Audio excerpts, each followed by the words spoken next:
du coup, alors il y a Jonathan qui vient d'arriver, donc on va le faire monter. Et puis, avant de lui laisser la parole, salut Jonathan.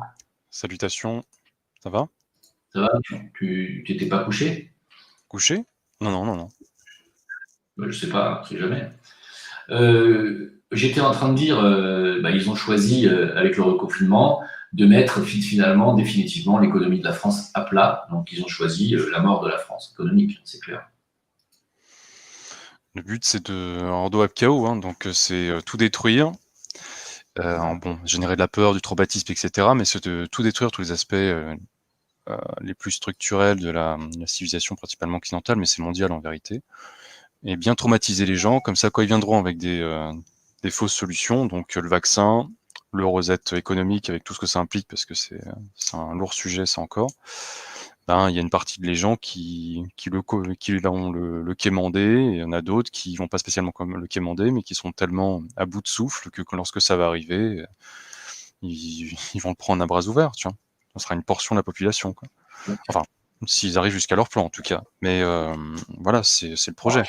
Il faut que les gens le demandent, parce que même s'il y a une part de force, il y a une part de quenelle un peu forcée, mais l'instrumentalisation de l'humanité se base sur la séduction et la manipulation du libre arbitre. Donc c'est hyper important pour des Et raisons la peur, la peur. ésotériques aussi. Et donc il faut qu'il l'obtienne, ce consentement majoritaire du libre Ouais. arbitre humain, quoi. Mais ça, ils surfent aussi beaucoup sur la peur, hein. Il y a beaucoup de gens qui ont peur, ça marche très bien. Ils ont peur du Covid, ils ont peur d'attraper le corona. Bon, ça marche. Par contre, je vais lire 30 secondes la suite des opérations qui est prévue par justement la Fondation Rockefeller. Et c'est un article que apparemment j'ai vérifié, hein, donc apparemment c'est la vérité, ce que je vais vous lire là. Vous pourrez de toute façon le vérifier vous-même si vous voulez. Tout ça c'est sur mon VK, hein, donc vous pouvez aller voir.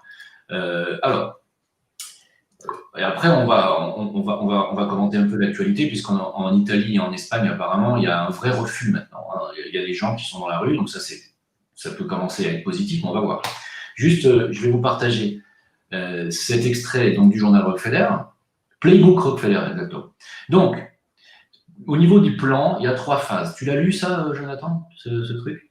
Ouais, mais il y a quelques temps. Je l'ai plus exactement en tête, mais il y a quelques temps. Ouais.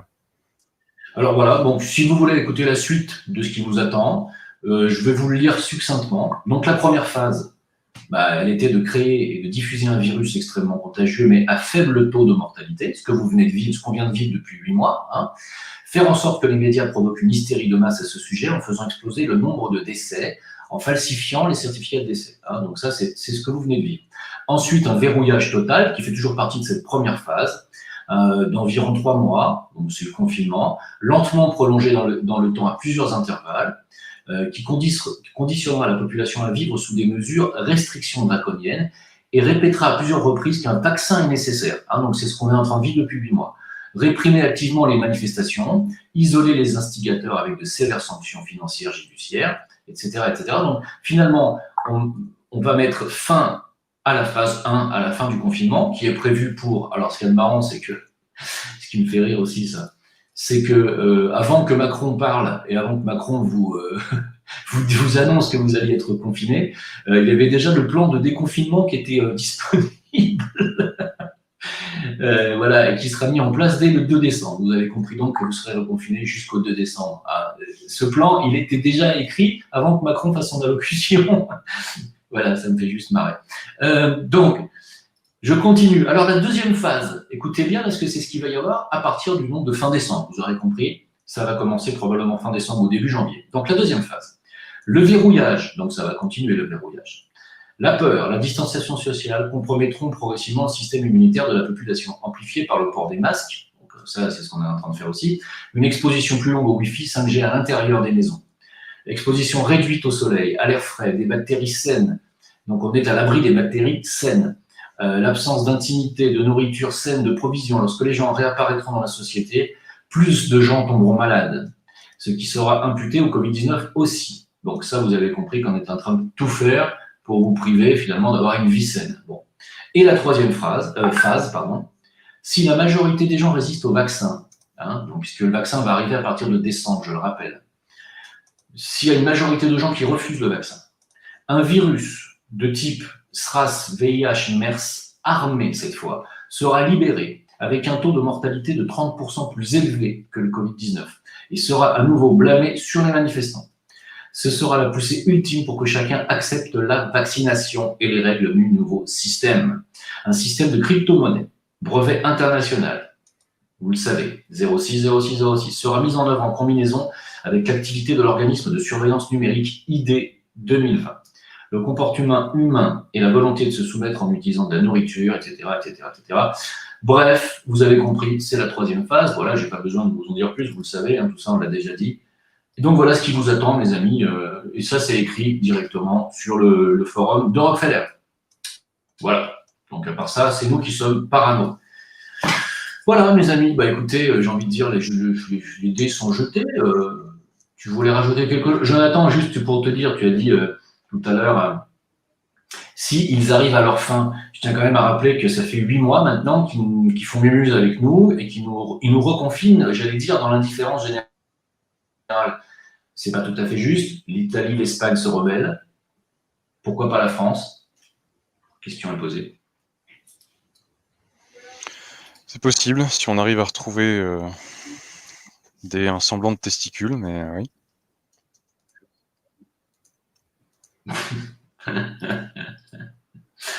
Aïe, aïe, aïe, aïe, aïe, aïe, aïe. Ce qui se passe, c'est ce qui se passe de la France par rapport à l'Italie ou l'Espagne, c'est que la France, il y a eu les gilets jaunes et que les gens en ont pris plein la gueule et qu'ils ont la trouille maintenant. Ils ont peur de la police. C'est ça. Et c'est pour ça que les gens ne se rebellent pas en France. Ils ont été matés. Les rebelles ont été matés en France. C'est triste, mais c'est comme ça. Alors, les articles, oui, vous me demandez de mettre les articles pour que vous les diffusiez. Écoutez, oui. Alors, l'article du Forum économique mondial, je vous le remets. C'est hyper important. C'est juste, ça fait plusieurs fois que je vous dis que c'est absolument primordial de partager ces informations-là. Parce que là, c'est d'une gravité sans nom. Donc, je viens de vous partager dans le chat le lien du Forum économique mondial qui dit que leur but avoué est criminel et de ruiner les populations mondiales. Donc voilà, comme ça, vous le savez. Alors, l'Italie, ça bouge. L'Espagne, ça bouge. Écoutez, il n'y a plus qu'à espérer. En tout cas, l'Irlande, c'est confiné, ça ne bouge pas. La France, c'est confiné, on va voir si ça bouge ce week-end. De quoi on pourrait parler Alors, il y a encore des menaces qui pèsent au niveau des nouveaux virus, comme, je ne sais pas si tu l'as vu celui-là, un nouveau coronavirus transmis par le porc, le SARS-CoV. Non, je n'ai pas vu ça, mais bon. Ouais, un coup, c'est les porcs, un coup, c'est les pangolins, un coup, c'est les chauves-souris. Alors, je suis tombé sur un article super intéressant d'Exoportail. Je ne sais pas si tu connais, Jonathan, Exoportail. Ouais, ça me dit vaguement quelque chose. Hein. J'ai entendu du bien, mais vite fait, quoi. Alors, tu vas nous le commenter puisque c'est toi qui l'as posté. Donc, le contrat NIAID oblige le Pentagone à acheter 500 millions de doses du vaccin Moderna pour 9 milliards de dollars. Alors, vas-y, je te laisse faire. Ça, en fait, c'est le deuxième contrat que le Pentagone US a passé avec Moderna. Le premier, c'était sur une hauteur de 100 millions de doses de vaccin, pour je ne sais plus combien le prix, c'était 100 millions de doses. Et là, c'est 500 millions. Et en fait, il y a une journaliste qui a déposé une demande d'accès à l'information par la loi sur la liberté d'information aux US, parce que c'est quelque chose qui existe aux US, mais pas trop chez nous. Et en fait, le contrat, donc c'était validé, le contrat lui a été adressé, sauf que le contrat est intégralement censuré. C'est-à-dire que c'est tout noir, donc il est impossible de lire quoi que ce soit. On ne peut pas savoir les modalités de ce contrat, on ne peut pas savoir surtout quel produit est utilisé pour ce vaccin. Tu vois ? Donc, et bien d'autres détails qui pourraient être intéressants de connaître par ce contrat. Un contrat qui a été payé avec 2,5 milliards de dollars de l'argent du contribuable US. Donc, la question, c'est qu'est-ce qu'ils ne veulent pas qu'on sache? Apparemment, il y a beaucoup de noirs, tu vois, donc il y a beaucoup de trucs qu'il ne faudra pas qu'on sache. Donc, j'ai envie de te dire que ça sent le faisant et que cette histoire de... Alors oui, effectivement, il y a des forces contraires qui s'affrontent au sein de l'administration US. Mais je pense que ces forces derrière cet événement-là sont loin d'être positives, tu vois. Donc je vais prendre l'aspect le plus caricatural, mais qui disent que dans l'administration Trump, tout est réglé, enfin tout est lumineux, etc. et tout. Mon cul sur la commode, quoi. Il n'y a pas d'autre mot. Ah, ouais, alors je vais mettre l'article tout de suite, je mets le lien dans le chat pour que les gens aillent voir ton article. Et donc, selon toi et selon ton article, Trump a donc pactisé finalement avec le docteur Fauci, qui est cette espèce d'enfoiré là, qui est l'un des commanditaires finalement de Bah, toute cette arnaque Covid-19. c'est pas selon mon article, il y a toutes les sources, tout est vérifiable, il n'y a aucun souci. Et c'est un article de base, même si j'ai un peu extrapolé en enrichissant avec d'autres sources pour mieux sourcer. Mais c'est un article de Robert Kennedy Jr., qui là, dans l'article, est assez sévère contre l'administration US. Donc c'est pas Jonathan, voilà quoi. Ouais, mais sans compter qu'ils viennent en plus d'accepter le remdesivir officiellement. Donc, alors qu'on sait très bien que ça marche pas. Et non seulement que ça marche pas, mais que c'est dangereux cette merde en plus. Voilà, en plus. Voilà, donc tous ceux qui pensent que Trump est totalement dissocié de toutes les magouilles mondiales, pharmaceutiques, sanitaires, voilà, vous l'avez dans l'os. Parce que non, tout ça, c'est de l'enfumage. Voilà, c'est ce qu'on dit depuis le départ. Ah mais on peut trouver des éléments positifs et objectivement positifs, pas positifs, c'est-à-dire que ça te fait croire que c'est positif, mais en sous-jacent, ça rend service à l'état profond, vraiment positif. On en trouve des éléments dans l'administration Trump, dans le passé et dans le présent pas beaucoup pour moi, mais on en trouve. Mais vraiment sur l'aspect Big Pharma, et encore plus depuis l'émergence de la pandémie, parce qu'il faut vraiment l'appeler comme ça, Big Pharma a vraiment s'est vraiment accouplé avec le gouvernement US. Ça s'est vraiment fusionné. Et je suis désolé, mais il n'y a pas grand-chose qui sauve l'administration US sur ce point précis de collusion avec Big Pharma pour la pandémie Covid. Il n'y a pas grand-chose, hein, vraiment. Et il suffit de taper, enfin j'ai quelques articles qui détaillent extrêmement bien cette arnaque qui consistait, je digresse là, mais c'est pour illustrer mes propos, que soi-disant Trump avait retiré des fonds de l'OMS, qui s'en prenait à Bill Gates, etc. Le nombre de milliards qu'il a investi dans des institutions, dans des sociétés qui sont liées absolument directement ou indirectement, j'entends indirectement parce que Bill Gates a co-financé d'autres entreprises, tu vois. Donc tous les milliards qu'il a mis dans ces éléments qui soient directement ou indirectement liés à Bill Gates, c'est hallucinant, quoi. Et Bill Gates, il est lié à l'opération Warp Speed, hein, qui consiste à, une fois qu'un vaccin est disponible pour la population, ce sera très probablement le vaccin Pfizer, qui est en phase 3 et qui a déjà déposé une demande d'autorisation d'urgence à la FDA. Eh bien, les gens vont y passer, quoi, tu vois. Alors, au début, peut-être que ce sera pas obligatoire, très probablement, mais ils vont vacciner la partie de la population la plus apeurée qui l'accueillera à bras ouverts. Puis après, ça deviendra obligatoire pour le reste. Voilà, donc non, vraiment, va falloir au minima ouvrir les yeux et grandement nuancer et faire des vrais travaux de recherche, ou alors se réveiller pour certains, quoi. Tu m'entends, Jim?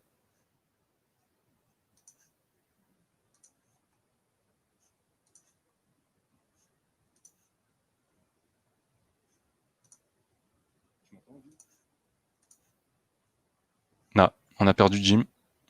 Ouais, je vais pirater son live. Bon bah les gens, je pense que Jim va revenir, si tant est que le live va pas se couper. Bon bah c'est moi qui vais meubler alors en attendant qu'il... Putain, j'ai piraté le live de Jim, c'est pas mal ça. Eh bien les amis, on va vous proposer des bonnes nouvelles en attendant. Ah ouais, excusez-moi, j'ai eu un bug. Pas de souci, je m'apprêtais à meubler en ton absence. Parfait. Ouais, donc en clair, Trump, c'est de l'enfumage aussi, quoi. Voilà. Donc, j'ai écouté juste ce que tu disais avant que ça coupe. Ouais.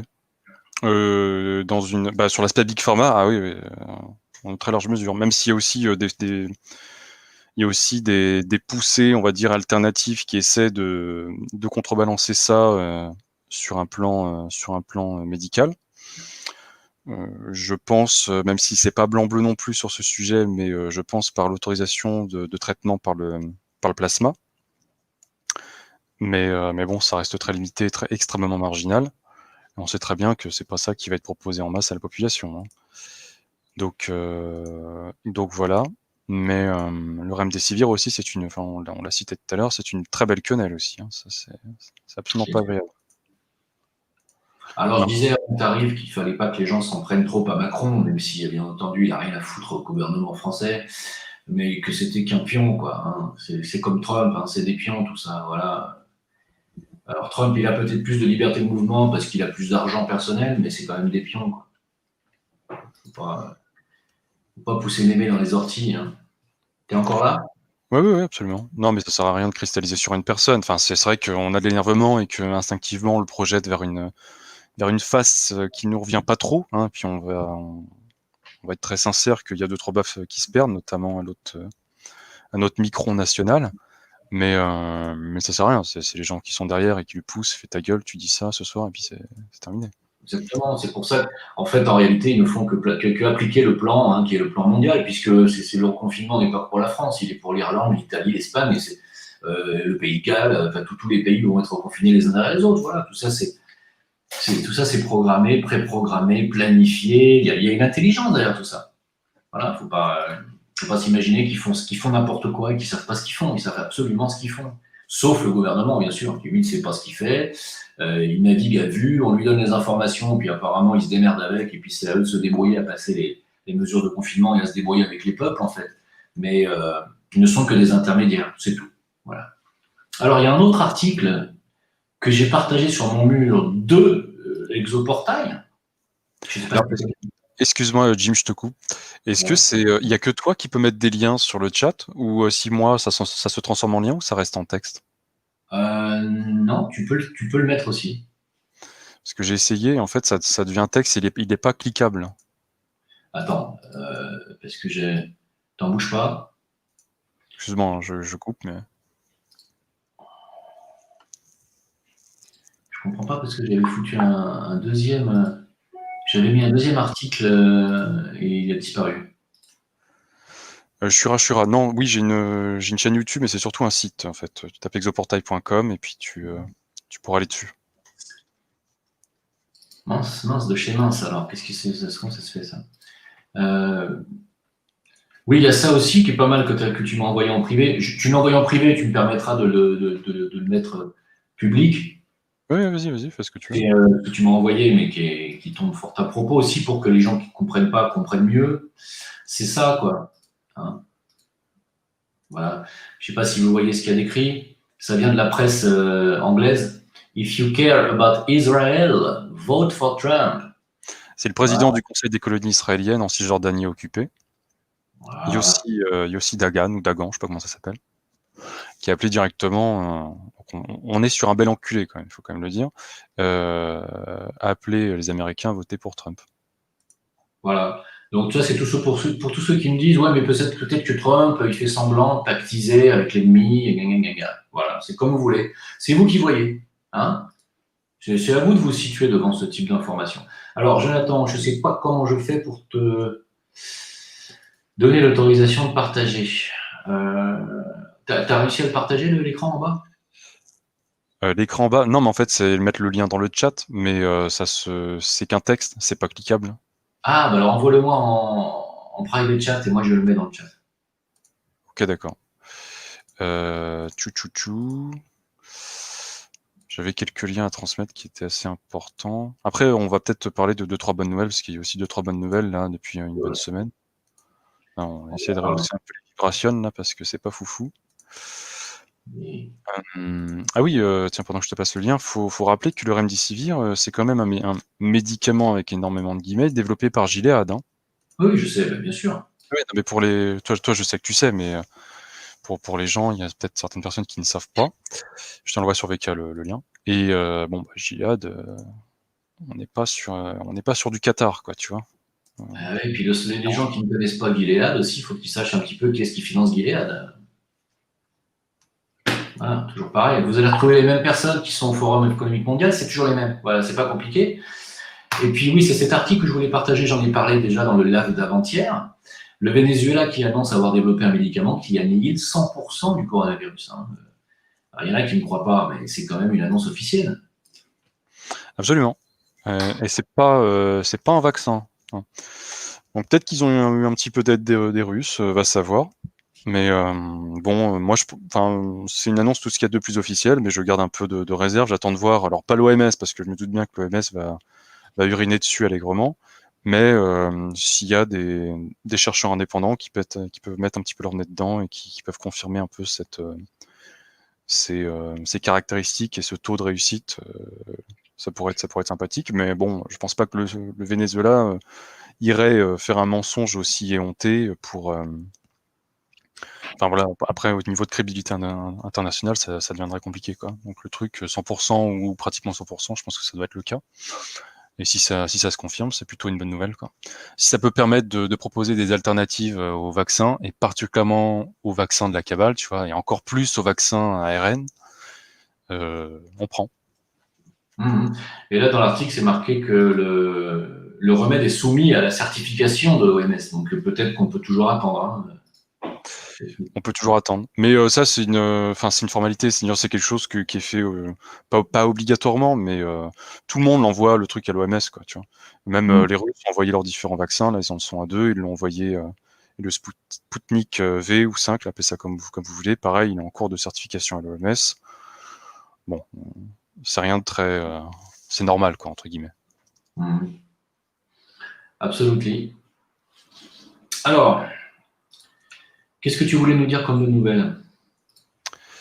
Alors attends, je t'envoie un autre petit lien si ça te dérange pas à partager, parce qu'il est assez, il est très très très détaillé celui-là. Encore sur l'opération Warp Speed Gates et le chef de l'opération là qui est très très lié à Big Pharma. C'est assez important à faire circuler ça. C'est un article assez irréprochable. Déjà, en tant que bonne nouvelle, on a vu que Purdue Pharma en fait appelait des coupables à des accusations pénales dans son rôle de la crise des opiacés aux États-Unis, quoi, qui est là. Ah oui. Cette crise qui date de 98 ou 96, je sais plus, mais c'est énorme, qui a fait d'après, je crois que c'est d'après le CDC, plus de 500 millions de morts. Hein. 500 millions de morts. On n'est pas sur le Covid là. Tu vois. Bah, c'est une des plus grandes causes de mortalité dans le monde, c'est les effets iatrogènes des médicaments, c'est-à-dire les effets secondaires. Donc, c'est la deuxième ou troisième cause de mortalité dans le monde. Donc, évidemment, c'est celle qui est cachée. Et ils ne veulent pas l'avouer, celle-là. Voilà, donc ils vont régler environ, ça va se décomposer comme un camembert, mais environ 8 milliards de dollars de règlement de litiges et de condamnations et autres. Alors, que la société paye, c'est le minimum syndical, mais le problème, c'est qu'il y a des individus qui gèrent cette société. Et notamment la famille Sackler, qui est une des familles les plus puissantes des États-Unis et une des familles mafieuses les plus impliquées dans ce scandale des opioïdes, ou opiacés, appelez ça comme vous voulez, quoi. Et j'avais publié un article. Alors attends, je vais t'envoyer, on va dire la semi bonne nouvelle. Et j'avais publié un article, c'était il y a une semaine, qui évoquait des sources et des éléments tantôt de barreaux d'avocats très bien placés et tantôt des éléments du gouvernement qui indiquaient qu'en fait la famille Sackler et le gouvernement US étaient en train de négocier une mise à l'abri de toute responsabilité dans cette affaire. D'accord. Quelle bande d'enfoirés. En fait, c'est comme s'ils s'auto-amnistient à chaque fois. Quoi. C'est ça qui est monstrueux. Quoi. Tiens, je mets juste cet article qui date de déjà 2 jours, ou d'hier ou d'avant-hier, par rapport à, vous savez, les caricatures, Macron a remis une couche, etc., où il a dit « rien ne nous fera reculer jamais », etc. Donc, il faut bien que vous compreniez que tout ça, c'est une campagne de diversion. Hein, voilà, donc, en ce moment, à l'heure où on se parle, par contre, c'est peut-être une campagne de diversion pour vous, mais pour le monde musulman, c'est pas du tout une campagne de diversion. Parce que, par exemple, le Bangladesh, là, en ce moment, ils sont tous dans la rue pour manifester contre la France. Vous voyez ça, par contre, c'est une réalité. En Turquie, bon, bah, ça brûle un peu entre la Turquie et la France. L'Arabie Saoudite, ils sont pas du tout contents, ils condamnent la France. Il y a beaucoup de pays musulmans qui condamnent la France. Le Maroc condamne d'ailleurs les propos de Macron par rapport aux caricatures. Moi, je vais vous dire, Jonathan, si on peut faire un petit détour, juste 30 secondes sur ce sujet. Après, tu peux donner ton avis après si tu veux. Hein. Moi, j'ai réfléchi à cette histoire. J'ai longuement réfléchi, j'ai longuement mûri le problème. Ce qui se passe, c'est qu'en France, on a perdu le peuple de France dans son ensemble. On a perdu le sens du sacré. On a perdu le sens du sacré. Et le sacré, c'est justement qu'on ne doit pas salir la mémoire ou l'image d'êtres qui sont venus quand même guider l'humanité, pour ne pas parler des prophètes, pour parler de l'aspect divin qui est descendu sur Terre, nous montrer la voie. C'est quelque chose de sacré. En tout cas, c'est quelque chose de sacré pour des milliards de personnes. Et on a perdu en France ce sens du sacré. Tu vois, par exemple, si dans un pays musulman, je dis bien si, hein, ça n'existe pas ce que je vais dire, hein, mais imagine que dans un pays musulman, quel qu'il soit, la tradition annuelle serait de faire une statue de Jésus et de lui pisser dessus. Le monde catholique et le monde chrétien seraient littéralement scandalisés. Hein. Si dans un autre pays d'une autre religion, on faisait des films porno où on met la Vierge Marie dans une tournante ou dans un gangbang, tout le monde chrétien serait littéralement scandalisé parce que c'est quelque chose de sacré. Pour les musulmans, ce qu'il y a de sacré, c'est l'image du prophète. Ils ne veulent pas qu'on fasse d'image. Pour eux, c'est aussi sacré que de mettre la Vierge Marie dans un gangbang. Pourquoi on fait ce que ce que les cathos n'accepteraient pas qu'on fasse? Il ne faut pas le faire, c'est tout. Voilà. Alors vous allez me dire, la liberté d'expression. Mais la liberté d'expression, elle s'arrête où? Elle s'arrête quand on commence à blesser les autres. Alors, ça ne justifie pas qu'on décapite ou qu'on tue des gens. Ça, c'est clair et net. Mais ce que fait là l'État profond avec l'intermédiaire de Macron, hein, c'est comme ça que je le vois, c'est une véritable déclaration de guerre avec une récidive à un monde qui ne demande pas à ce qu'on l'insulte du matin au soir. Voilà. Et ça, c'est mon avis aujourd'hui définitif sur la question. Liberté d'expression, oui. Sous sein privé, oui. Et en public, mais je pense qu'on n'a pas à froisser ou à vexer des populations entières, à vouloir absolument insister à faire quelque chose qui est une insulte. Voilà, ça n'est que mon avis. C'est ce que je pense. Et je pense que Macron est un connard et que tout ceci est parfaitement orchestré par des connards pour déclarer une guerre mondiale avec l'islam. Voilà ce que je pense. Ouais. Grosso modo de ton avis. Après, moi je suis très attaché à la liberté d'expression, mais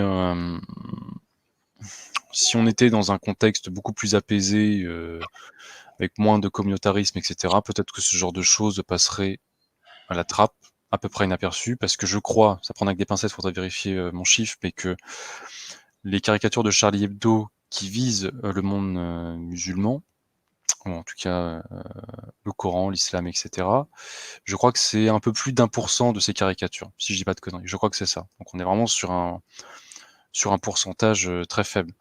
Donc à la fois, il y a une sursensibilité de la communauté arabo-musulmane sur ce sujet-là, et en même temps, c'est pour ça que c'est multifactoriel, il faut décomposer, c'est mis en lentille, c'est mis en focalisation par les médias, et donc ça va accentuer, on pourrait dire créer, moi je préfère plutôt accentuer la sursensibilisation ou sensibilité, pardon, que j'évoquais juste avant.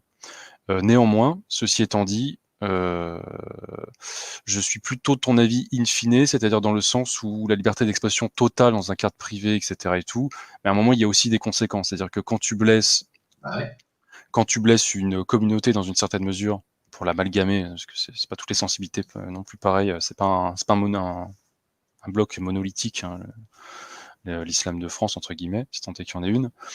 Je veux dire dans le sens où il y a plusieurs disparités, quoi. Eh bien, ça se réfléchit. Et quand on voit dans un contexte où il y a déjà un peu des tensions intercommunautaires, des tensions un peu raciales, qui viennent aussi beaucoup s'implanter de par les États-Unis, hein, ça fait ping-pong de ce côté-là. Donc, il faudrait peut-être réfléchir à deux fois, tu vois. À un moment, est-ce que c'est même dans un contexte liberté d'expression, etc. Est-ce que, au niveau de notre contexte temporel, est-ce que c'est pertinent de faire ça maintenant? Non, ce n'est pas pertinent. Et deux, c'est de l'ingénierie. C'est effectivement de l'ingénierie pour rajouter, de la peur, du chaos, et justifier une censure Internet par le retour de la loi Avia aggravée. Mhm. Voilà. Mhm. Si j'ai pas été trop long. Non, t'as pas été trop long. Il y a Myriam qui m'écrit Jim, ton dernier live, je l'ai diffusé sur mon site de famille. Eh bien, tu sais quoi, je me suis fait. Ah, et c'est pas la fin. Tu t'es fait engueuler? Tu t'es fait pourrir la gueule? Non, mais moi, ce que je voulais dire, c'est que ce deux poids, deux mesures, de donner la liberté d'expression totale pour aller faire des caricatures, alors que paradoxalement, ou alors même une liberté d'expression totale pour aller balancer des excréments sur la statue de Jésus, ça, il n'y a pas de problème, il y a une liberté totale là-dessus. Par contre, dès que tu veux commencer à critiquer le sionisme, hein, ça, ils l'ont jamais fait chez Charlie Hebdo. Le sionisme ou le judaïsme, ils ne le font pas. Hein. Le seul qui a osé le faire en France, c'est Dieudo, on le sait, et on sait où il en est aujourd'hui. Hein. Le seul qui a osé écrire aussi sur ce sujet, c'est Hervé Ryssen, on sait où il en est aujourd'hui. Voilà, donc à un moment donné, ça commence à faire chier parce que ça se voit. Cette manipulation se voit. Et ça se voit de ceux, justement, dont on n'a pas le droit de parler. Donc ça commence à me faire chier, moi, ça, cette histoire. Donc, comme il n'y a pas vraiment de liberté d'expression totale, il n'y a aucune raison qu'on censure Dieudo, qu'on censure Soral ou Ryssen, et qu'on ne censure pas les mecs qui font finalement des caricatures qui froissent 2 milliards de personnes sur cette planète et qui les insultent. Voilà, point. Moi, il me semble que, je sais qu'il y a des gens en France, il y a beaucoup de gens aujourd'hui qui veulent plus entendre parler des arabo-musulmans. Il y a beaucoup de Français qui ne peuvent plus les blairer. C'est une vérité. Alors, on pourrait en parler pendant des heures, mais c'est une vérité. Il y a beaucoup de Français, ils ne veulent plus voir d'islam ni de près ni de loin, et ils ne veulent plus voir d'arabe ni de près ni de loin. C'est vrai, c'est une vérité. Mais il n'empêche que le monde arabo-musulman, je parle des autres pays, moi. Je ne parle pas de ceux qui sont en France et avec qui vous avez du mal à cohabiter. Je parle du Maroc, par exemple. Est-ce que le Maroc agresse la France? Est-ce que l'Algérie agresse la France? Est-ce que la Tunisie agresse la France? Est-ce que les pays musulmans, dans leur ensemble, sont une nuisance à la France? Jamais. Hein. Ils insultent pas la France, ils insultent pas les Français. Moi, j'habite au Maroc, je ne fais jamais insulter. Hein. Pourquoi systématiquement vouloir les insulter, les rabaisser? Moi, je trouve que à un moment donné, et ça ne veut pas dire qu'il n'y a pas des arabo-musulmans qui se comportent mal en France. Il y en a. Ils sont une minorité, mais il y en a. Hein. Il faut le dire aussi. Voilà. Mais pourquoi vouloir systématiquement rabaisser les musulmans du monde entier? Eh bien, écoutez, je pense que c'est un truc qu'il va falloir assumer parce que ça va nous retomber sur la gueule. Voilà. Et moi qui suis un Français expatrié qui vit à l'étranger, je suis en danger à cause des conneries de Macron. Voilà, s'il faut le dire. Je pourrais très bien trinquer à sa place et me faire poignarder ou quoi. Parce qu'aujourd'hui, le français est mal vu. Voilà, à cause de tout ça. Hein. C'est pas le but. Moi, je suis pas français pour me faire poignarder parce que mon président, enfin le président de mon pays, dit des conneries et attise la haine. Je suis désolé, non, non, pas envie, j'ai pas envie. Voilà. Ce qui va se passer, c'est que je vais demander ma déchéance de nationalité, ça va pas tarder. Hein. Parce que je préférerais être belge. Hein. C'est trop la honte d'être français aujourd'hui. Franchement, les boules. Bien sûr que non, je boycotte pas les produits français. Je sais très bien que c'est pas les Français qui sont responsables de la connerie de Macron et de ce qu'il y a derrière. C'est pas aux Français qu'il faut s'en prendre. Les Français sont pas d'accord avec Macron. Enfin, encore que sur les caricatures, je demande à voir combien de pourcents de Français sont d'accord et pas d'accord. Bref. Je suis pas sûr d'avoir un sondage très objectif sur le sujet. Oui, c'est vrai. Mais bon, attention les trolls, je vous préviens, je vais faire un raid sur le chat. Vous êtes 1473 à minuit. Félicitations. De toute façon, demain, vous êtes en vacances, je pense. Il est 23h ici. C'est quand le confinement? Ah oui, il est 23h. Le confinement, c'est vendredi soir, je crois. C'est pas jeudi soir? Bon, je sais pas. Bon, voilà. Quelque part, demain, vous pouvez faire la grasse mat. Hein. Voilà. Mais ils s'adaptent, quoi. Maintenant, ils vont prendre tes mômes, quoi. Donc, confinement, cher à bosser, etc. et tout, mais tes mômes, on va les garder quand même, donc à l'école. Il y a une petite évolution perfide. Ouais. Alors, question de Laurent Parodi. Dans quel pays est-il possible d'échapper au plan que tu as lu tout à l'heure? Celui de Rockefeller, là? Y aura-t-il des pays qui arriveront à dire non? Je sais pas. Je peux pas te dire. Je pense que les paradis fiscaux, peut-être, s'en sortiront mieux que les autres. Parce que c'est quand même une histoire d'argent, tout ça. Peut-être le paradis fiscal, ça s'en sortira mieux, mais un certain temps, puisque de toute façon, ils vont changer littéralement le système monétaire. Donc, ça va toucher tous les pays du monde. Donc, je serais tenté de te dire non. C'est mondial. Hein, n'oublie pas que c'est un plan mondial. Les pays les moins infiltrés, les plus épurés de la cabale, quoi. Peut-être qu'en Russie ce sera moins violent, en Iran ce sera moins violent, peut-être, et encore ça se discute. Voilà, moi je dirais plutôt ça. Après, aussi les pays qui adopteront le système alternatif au SWIFT, donc le système qui est développé par la Russie et la Chine. Ouais, peut-être, ouais. Voilà, mais bon. Alors, oui, vous voulez parler 2 minutes de. Ça fait 1h51 qu'on est en live là? Non, moi je vois 51 minutes. Oui, parce que moi j'ai 1h51 ici, c'est bizarre. Vous voulez parler de Rémi Daillet, c'est ça? Rémi Daillet? C'est ça? Le monsieur qui veut faire un coup d'État en France? Ouais. Rémi Daillet? Bah, écoutez, bon, moi je l'ai écouté. J'ai écouté ces 2-3 lives là qu'il a fait. C'est quelqu'un qui sait de quoi il parle. Ce qu'il dit est juste. Le constat sur la France, pour moi, est juste. Je suis assez d'accord avec lui, donc sur beaucoup de points. Le problème est qu'il n'aura pas plus de pouvoir pour changer quoi que ce soit en France que vous ou moi. Il faut arrêter de rêver. Voilà, je veux dire, il n'est pas le seul à vouloir renverser le pouvoir. Il y a Éric Fiorini avec le CNT qui veut, il y a tout le monde le veut. Soral le veut, Diodo le veut, tout le monde le veut, hein. Mais on n'a pas le pouvoir. Comment vous voulez qu'on fasse? Comment vous voulez qu'on fasse? À part par la force, avec le peuple. C'est pas Rémi Daguel qui va aller tout seul avec ses petits points faire dégager Macron et sa clique. Hein. Donc il faut un petit peu redescendre sur Terre. Ça, c'est comme ceux qui attendent toujours le super sauveur, le super Trump, le machin. Non, ça n'arrivera pas. Vous allez voir, vous allez tomber des nues. Alors, bon, moi j'avais proposé, j'avais eu un plan. Je ne sais pas si je te l'ai envoyé, je crois, Jonathan, ce que j'avais pensé. Ouais, sommairement. Écoutez, moi je vais le dire. Je vais dire ce à quoi j'ai pensé. Et puis, voilà, il n'y aura qu'à relayer. Et puis, ceux qui auront envie de se coaliser et de le faire, bah, faites-le. J'ai pensé qu'au lieu de défiler avec des gilets jaunes et de défiler en marchant, ben, c'est d'aller bloquer Paris avec des bagnoles. Alors, comme tu vas me dire, les agriculteurs ont essayé avec les tracteurs et tout, mais ils étaient 2 tracteurs. Moi, je pense qu'il faudrait y aller à 5 000, 10 000, 15 000 voitures, voire même plus, et bloquer littéralement Matignon, l'Élysée, les places fortes. Et une fois qu'on bloque les rues avec les bagnoles, les flics peuvent plus y rentrer. Vous voyez ce que je veux dire? C'est qu'au lieu de manifester à pied, y aller avec la bagnole, à 4 par voiture, et une fois que vous êtes sur place devant, vous sortez des bagnoles, vous enlevez les clés, ils ne pourront pas enlever 5000 voitures comme ça en une demi-heure. Hein. Donc, ça veut dire que vous prenez, ça vous laisse l'occasion de prendre des places fortes et d'empêcher les flics de s'organiser et de vous empêcher de passer puisque vous êtes déjà rentré, puisque vous êtes avec les voitures.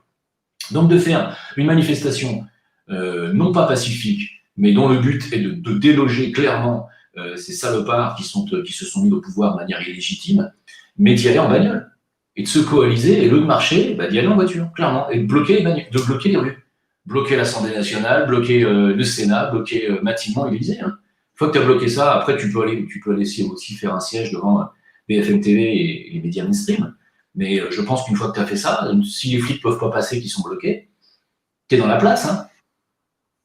Je ne sais pas ce que tu en penses, Jonathan, de ce plan, mais moi je pense que c'est une très très bonne façon, pacifique, de bloquer littéralement, en tout cas, la capitale. Je vais pas te mentir, j'ai pas beaucoup réfléchi sur le sujet après que tu m'en aies parlé, mais oui, à un niveau logistique, ça peut bloquer effectivement, ça peut les faire chier, ils peuvent pas trop accéder et après ils sont obligés de crapahuter, quoi, tu vois. Donc sur ce point-là, j'irais plutôt valider. Après, bon, tes 5, 10 ou 15 000 Gugus, il faut qu'ils soient, 1, sobres, et 2, des bons conducteurs, parce que si tu as 1 ou 2 accidents en amont, ça te bloque tout le projet, en fait. Non, évidemment, Enfin, il une faut partie, quoi. il faut pas le faire de manière comment dire, il ne faut pas le faire de manière en groupe, tu vois, il ne faut pas que ça se voit, il ne faut pas qu'il y ait un cortège de 2 3 000, 5 000 bagnoles qui se suivent, parce que ça va être repérable. Il faut que ce soit un truc qui soit sournois, qui soit organisé très bien de manière, avec des mots de passe, etc., et des codes, par exemple sur Telegram, des trucs comme ça. Et puis, Telegram, c'est mort, excuse-moi de te couper, c'est trop surveillé par le gouvernement français. Tout le monde croit que Telegram, c'est safe, etc., pas Telegram. Alors, autre chose, je dis Telegram au hasard. Mais par exemple, voilà, donner un mot de passe, genre tu donnes un mot, et à ce mot-là, toutes les bagnoles se retrouvent à tel endroit, à tel endroit, à tel endroit. Mais il faut que les voitures ils soient déjà sur place, tu vois. Il ne faut pas que ce soit un cortège de 5, 10, 15, 20 000 bagnoles. Il faudrait que ce soit, les voitures ils soient déjà la veille, tu vois, passer la nuit dans votre bagnole, et puis soyez prêts, dès que vous entendez le code, paf, vous partez, hein, et les gens se retrouvent, et clac, ils bloquent les rues. Moi, je pense qu'il n'y a que comme ça qu'on arrivera à prendre de vitesse ce système. Parce que la vérité, c'est que quand les gens vont manifester, ils sont obligés de déclarer leur manifestation à l'avance, et les autres, ils ont tout le temps de vous attendre avec les flashballs. Alors que là, vous leur mettez une quenelle gigantesque et que vous pouvez réellement bloquer la tête du pays, clairement, quoi. Clairement. Ah bah les flashballs, t'es gentil même, parce que là, vu l'ambiance du projet, ce sera, à mon avis, plus que les flashballs qui seront dans la tête de certains. Hein. Oui, notamment de monsieur l'Allemand. Mais ils vont pas tuer les gens. Et puis c'est là qu'on verra si l'armée se range du côté du peuple, hein, aussi. Oh.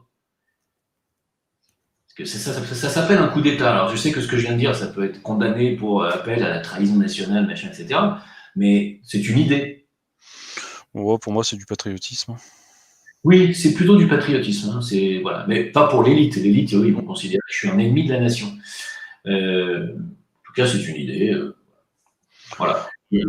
Moi, je pense que c'est relativement sain de détailler ça comme ça. Après, si les gens qui disent en commentaire ou en feedback là, ce qu'ils en pensent, les points positifs, négatifs ou quoi, faut qu'ils hésitent pas un peu à enrichir le truc. Avec une armée de drag queens, on me demande, donc effectivement. Ah, c'est pas con ça. Pour rentrer très, très facilement dans l'Elysée, ça peut être une bonne option, ouais. Oui. Alors, disons qu'il faudrait se dispatcher les tâches. Ceux qui veulent rentrer à l'Elysée, bon, bah, ils s'habillent en drag queen. Et puis, tu vois, là, au moins, vous avez le mot de passe. Directement, vous rentrez. Il n'y a même pas besoin de bloquer les rues, là. Hein. Oui, tu rentres, t'as à manger, t'as la musique, t'as tout, là. Pas de problème. Par rapport à Rémi, parce que je vais pas donner mon avis. Alors, il y a beaucoup de gens, moi, qui me l'ont envoyé. Oui, qu'est-ce que tu penses de ça, etc. et tout. Fatigant. Au bout d'un moment, j'ai déjà vu tous ces trucs. Alors, le type a objectivement, une relativement une bonne culture, une très bonne élocution. Bon, même si les vidéos, c'est du montage, etc. Donc, il faut voir en live et tout. Mais il a une très bonne élocution, bon vocabulaire, il a un relatif charisme, etc. Bon, ça, c'était pour la forme. Après, vous vous polarisez trop sur cette personne, quoi. Que ce soit quelqu'un d'hyper positif ou que ce soit un agent du système, etc. Enfin, c'est trop rapide. Il faudrait faire une enquête. Moi, j'ai pas le temps.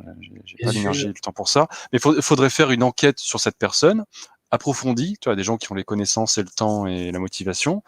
Faire la synthèse et relever tous les points alertants. Bon, on sait qu'il a été au modem 31, donc déjà ça c'est un point un peu alertant. Bon, il s'en est pas caché, mais c'est pas spécialement un point lumineux sur le CV, on va dire. Mais admettons. Mais des points comme ça, faudrait les relever, les cumuler. Et puis après, tu fais la synthèse de tous les points positifs de son passé, ses connexions, etc. Et puis on voit si ça sent le faisant ou pas. Mais arrêtez de vous polariser comme des. Là, vous êtes à fond sur la polarisation, alors que pour le moment, il n'y a que du blabla, quoi. Alors, du blabla qui a une certaine cohérence, parce que bon, il a sorti 2-3 conneries quand même, mais globalement, son discours, il est plutôt pas mal. Hein. Moi, j'ai envie d'applaudir, on va dire 95% du temps. Mais c'est que du blabla, quoi. Alors, par contre, c'est du blabla fort, c'est-à-dire que le mec, il dit qu'il va poser, c'est lui qui va mettre les menottes à Macron, c'est lui qui va faire ceci, etc. et tout. On est sur une prise de position forte, quoi. C'est-à-dire que le mec, si dans quelques mois il se passe rien de son côté, niveau crédibilité, ça va être compliqué après. Il allait très très loin quand même. Hein. Donc, ouais, vas-y. Bah ouais, mais bon, ça sent quand même le mec qui prend ses désirs pour des réalités, quoi. Je veux dire, comme si il va rentrer tranquillement à l'Élysée, mais il va passer les menottes à Macron qui risquerait d'aimer ça en plus, et puis il va lui dire voilà, à partir de maintenant, c'est moi qui. Non mais attends, sérieux. Ou le mec il a un plan et il a vraiment l'armée avec lui, et à ce moment-là, je vois pas pourquoi il en parlerait en public, hein, il le ferait sournoisement, il va pas le dire. C'est complètement débile. Et Dezio, Alors, oui, ouais, les gens ont une attitude de fan. C'est une attitude de fan. Voilà, c'est tout. Il faut arrêter. Vous attendez tellement un sauveur que dès qu'il y a un mec qui parle bien et qui vous dit je vais prendre le pouvoir, vous y croyez. C'est sidérant, quoi.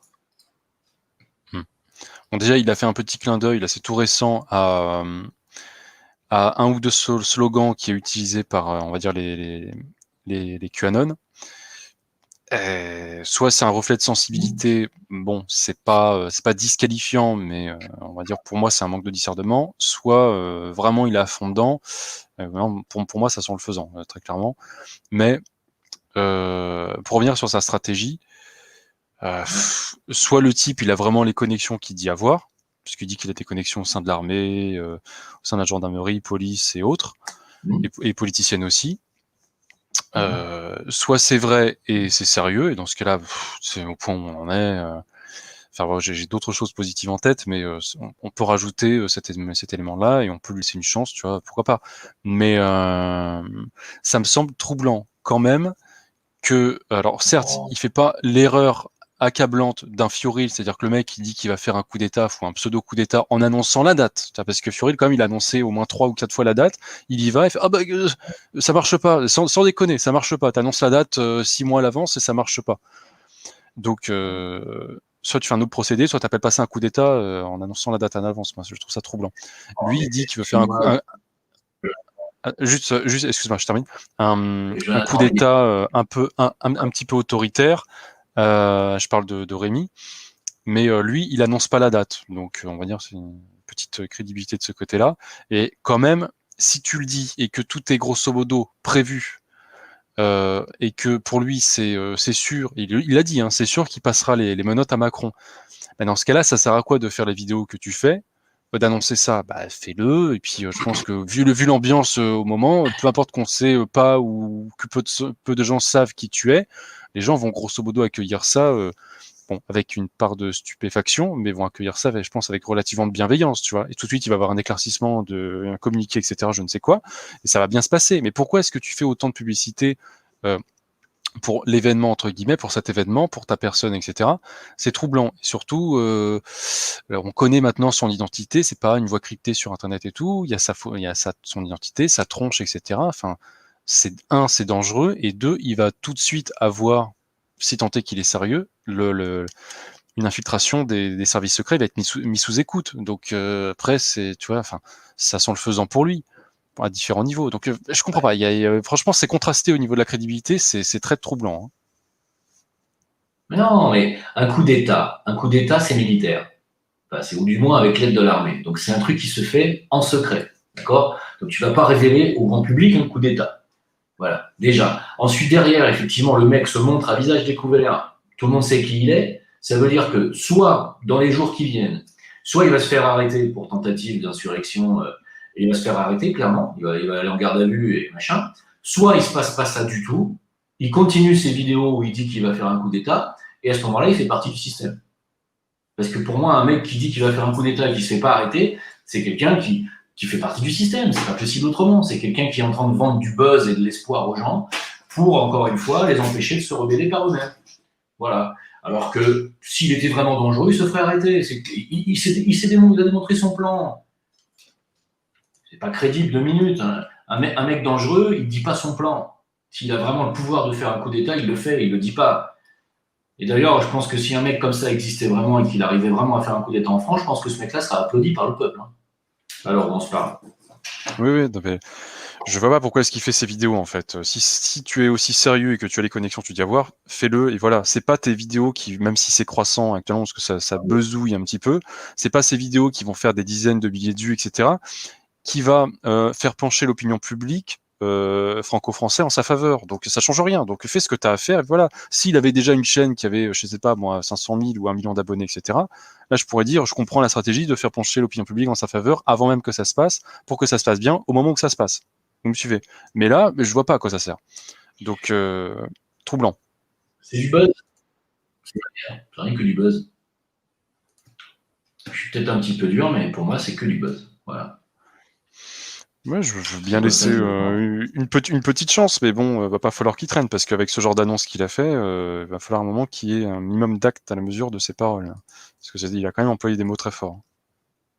Par contre, s'il dit vrai et qu'effectivement il a le soutien de l'armée, etc., qu'il a besoin du soutien des alerteurs et qu'il est vraiment crédible, moi je soutiens tout de suite. Je suis absolument Ah, d'accord avec un coup d'État, ça c'est clair et net. Hein.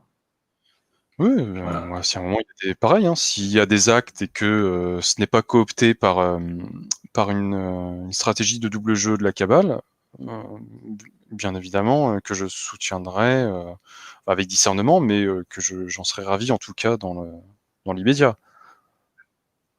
Mais bon, pour le moment, il y a quand même des failles un peu dans le truc, quoi.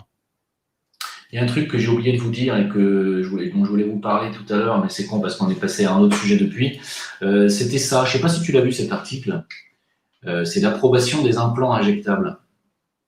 Alors c'est la FDA, donc c'est le département de la Défense et la Fondation Bill et Melinda Gates, bien sûr, qui approche donc l'approbation des implants de biopuces injectables pour la détection du Covid reliés aux ordinateurs. Hein. Voilà, donc on en a déjà parlé, mais disons qu'ils ont eu l'approbation. Voilà. Donc c'est-à-dire que bon, ils peuvent vous injecter maintenant sans aucun problème des implants, des biopuces, tout ça. Voilà. Voilà, donc tout ça se prépare tranquillement. Et puis quand je pense que je vous mets l'article tout de suite sur le chat, mais quand il y a des gens qui me disent qu'on est complotiste, ça me fait juste doucement rigoler.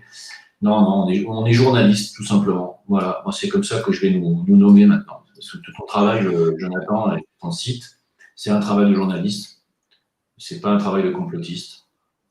Ah, non, non, bah, il y a des éléments spéculatifs sur mon site, mais entre 90 et 95 des articles que je publie, c'est factuel. C'est un travail de fourmi et voilà, c'est tout, quoi.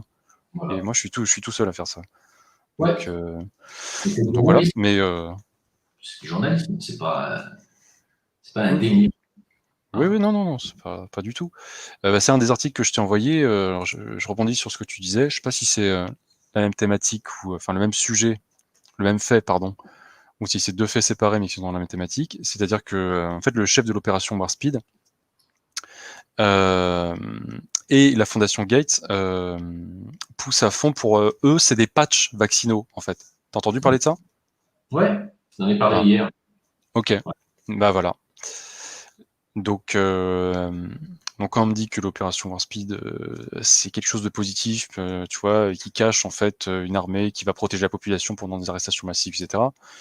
J'ai aucun doute hein, qu'il y ait des éléments positifs dans l'armée, qu'il y ait des forces positives qui se battent contre la cabale. Je souscris à ça, mais certainement pas dans l'opération Warp Speed. Absolument pas. Hein. Et est-ce que tu as suivi un petit peu le dossier des élections américaines et de tous les dossiers qui sont sortis sur Biden, etc. Bon, apparemment, c'est plié. Apparemment, c'est Trump qui a gagné, hein, d'après ce que j'ai cru comprendre. Oui, oui, mais bon, enfin, pour la cabale, ça changera pas grand-chose que ce soit l'un camp ou l'autre. Mais non, non, bah, pour moi, il est hors de question que, enfin, il est hors de question que la cabale ne voudra absolument pas, en tout cas la cabale majoritaire, c'est-à-dire la faction qui domine actuellement, ne lâchera pas Trump. Ça me semble évident. Et moi, j'ai une forme un petit peu de satisfaction quand là, il y a des emails, même si c'était vraiment pas croustillant du tout, surtout un effet d'annonce. Les emails de Clinton un petit peu déclassifiés, mais voilà, il n'y a pas grand-chose. Et que ce soit Clinton ou Biden, ou la famille Biden, qui prend quelques crachats sur sa tronche. Moi, je suis plutôt content de ça. Sauf que le problème, c'est qu'il faut voir comment est-ce que c'est utilisé et d'où ça vient. Hein. Et la fuite vient de Steve Bannon, hein, cet agent jésuite qui a Hum. été remercié de l'administration, eh bien, participe à des fuites de données qui sont utilisées par l'avocat de Trump et qui sont utilisées avec une large rhétorique par Trump lui-même. Ok ? Est-ce que ça interpelle des gens? Est-ce que ça interpelle des gens? D'où vient cette source? Ok? Donc de Steve Hum. Bannon.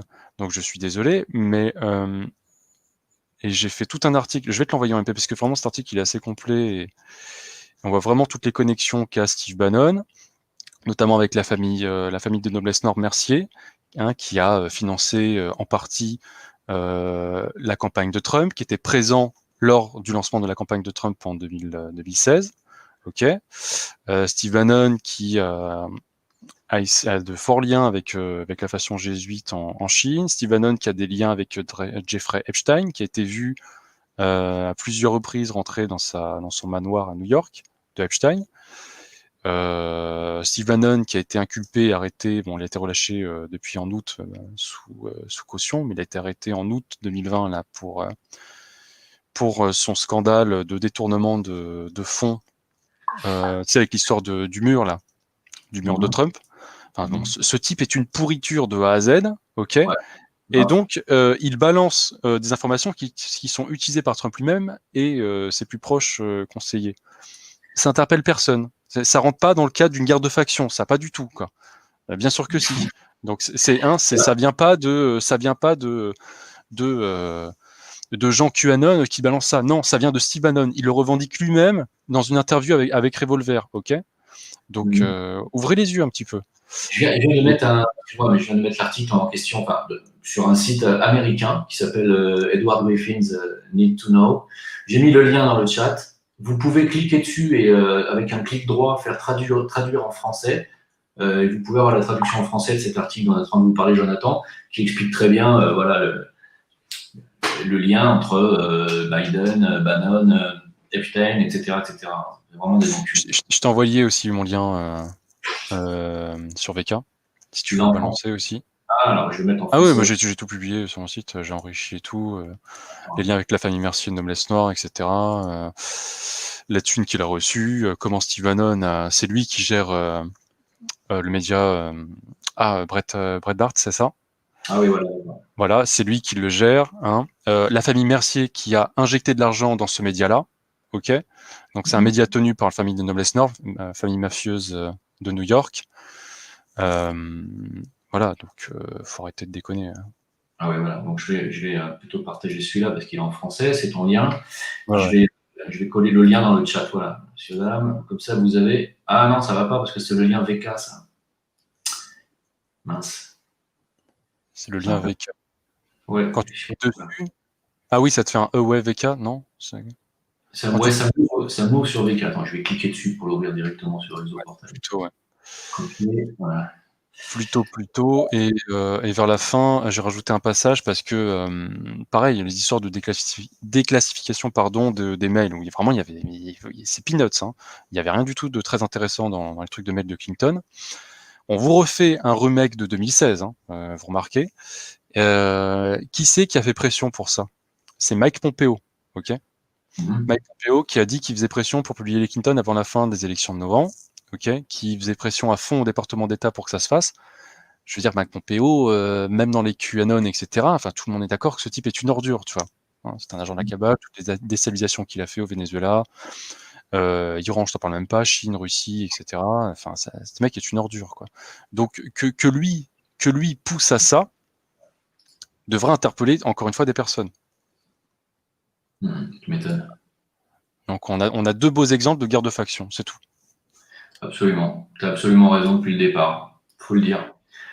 Et de toute façon, je pense qu'on a raison. Regarde comment il s'appelle, cette espèce de salopard, là. Toujours le même, d'ailleurs. Parce que c'est moi qui commence à être fatigué, je crois. Oui. Par rapport à 48 personnes qui sont mortes en Corée du Sud de la vaccination contre la grippe, vous savez qu'ils ont arrêté la campagne de vaccination. Bon, voilà, donc ça vous donne un petit peu un aperçu sur la dangerosité des vaccins. Il y a déjà une personne qui est morte, là aussi encore, une nouvelle personne qui est morte, un des cobayes d'un vaccin Covid qui est mort encore hier. Voilà, donc arrêtez de croire que vous êtes dans un monde de bisounours gouverné par des gens qui vous veulent du bien avec les vaccins. Ce qui est terrible, c'est que la majorité des gens vont se ruer sur les vaccins, la majorité, c'est-à-dire plus de 50%, vont se ruer sur le vaccin pensant que c'est la fin des emmerdes, alors que ça va être que le début. Voilà. Et c'est triste, mais c'est comme ça. Le monde se scinde en deux, les amis. Le monde se scinde en deux. Ceux qui sont ce soir sur ce live, ou qui pourraient y être, et ceux qui critiquent ouvertement notre travail. Voilà. Alors, évidemment, est-ce que Bill Gates, cet article aussi est intéressant, je vais vous le mettre aussi. Je crois que je ne sais pas si tu me l'as mis en français, Jonathan, celui-là, mais je l'ai en anglais, mais merde, je viens de le fermer. Lequel? un truc dont on a déjà parlé sur la fondation Bill Gates, à savoir si Bill Gates a réellement comment dire, été responsable de stérilisation de milliers de jeunes filles en Inde. Tu sais, tu es au Bah, courant de ça? en tout cas, le gouvernement indien, il le croit, hein, et puis il a viré, enfin, c'est au passé parce que maintenant il y a eu un rapprochement entre l'Inde et Gates, mais pendant plusieurs années, l'Inde a viré Gates de son territoire, hein, enfin de certaines de ses fondations et entreprises. Alors justement, pourquoi est-ce que ça ne marche pas? C'est celle-là. Cet article, je l'ai en français ici traduit, donc je vais vous le lire. Et ce qu'il y a d'étrange, c'est que cette information a été supprimée d'Internet. Les vaccins contre le VPH en Inde ont laissé plus d'un demi-million de femmes stérilisées. Et 7 filles et femmes sont mortes. Voilà. Donc c'est un demi-million de femmes qui ont été stérilisées. Je ne sais pas si vous vous rendez compte. Hein. Voilà. Et il n'y a jamais eu de dommages et intérêts qui ont été payés par Gavi et les groupes associés. Les programmes de vaccination, par contre, ont bien été interdits en Inde suite à ça. Incroyablement, les vaccins soutenus par Gates font leur retour en Inde alors qu'on se parle. Hein. C'est absolument dingue comment on peut acheter carrément des gouvernements entiers avec du fric. Hein. Voilà. Vous pouvez vomir. À mon avis, c'est entre autres du fric. Parce qu'à mon avis, c'est un peu aussi la méthode Epstein, c'est-à-dire qu'il y a un bon nombre de politiciens qui sont tenus non pas par l'argent, accessoirement, mais par des vidéos de trucs bien salaces. Absolument. Absolument. Et puis, dernier article est un article aussi américain qui nous apprend que, alors donc, comme c'est un sondage qui a été révélé aux États-Unis, donc je ne sais pas si on vous l'a révélé en France, mais pour 79% des Français, les Français croient que l'islamisme a déclaré la guerre à la France. Voilà, c'est un article que j'avais trouvé intéressant puisqu'on a ces informations sur les sites étrangers, donc c'est assez sympa. Voilà pour aujourd'hui, mes amis. Moi, c'est tout ce que j'ai à vous dire pour ce soir. Est-ce que tu as d'autres choses à nous partager? Est-ce que j'ai d'autres choses à vous partager? Quelque chose que j'ai pas encore publié mais que j'ai en brouillon. En fait, le 16 octobre, il y a le PDG de Pfizer donc, qui a indiqué que la société déposait une autorisation d'urgence pour leur vaccin auprès de la FDA. Et lors de cette même déclaration, c'était 3 jours après, Pfizer a annoncé qu'elle venait de recevoir l'autorisation de la FDA, donc américaine, d'administrer le vaccin qui n'était pas encore non prouvé, il n'est pas encore safe, officiellement en tout cas, à des enfants dès l'âge de 12 ans. Ok, donc ils vont tester maintenant dans cette phase-là leur vaccin expérimental sur des enfants âgés de 12 ans. Ils ont reçu l'autorisation pour ça de le tester. C'est la première entreprise US qui inclut des enfants, parce que 12 ans, c'est des enfants, dans leur phase de test. Et ils viennent de recevoir l'autorisation de la FDA pour ça. Il va falloir qu'on m'explique si toute l'administration US est sous... Encore une fois, moi je défends qu'il y a plusieurs courants qui s'affrontent, mais je dénonce les gens qui disent qu'il n'y a qu'un seul courant positif au sein de l'administration US. Là, il va falloir m'expliquer encore une fois. C'est encore un bel exemple. Hein. Donc voilà. Ouais. On va essayer de terminer par une bonne nouvelle où Kees Raniere, le chef de la secte Nixium, vient d'être condamné à 120 ans de prison, autant dire perpétuité. Hein.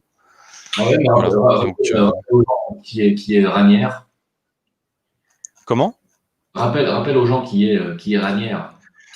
C'est l'ancien dirigeant et le fondateur de la secte d'esclavage sexuel Nixium. Et qui avait des liens avec... alors dans les Clinton, c'était des liens financiers, on ne sait pas jusqu'où ça va, mais il y avait au moins des liens financiers.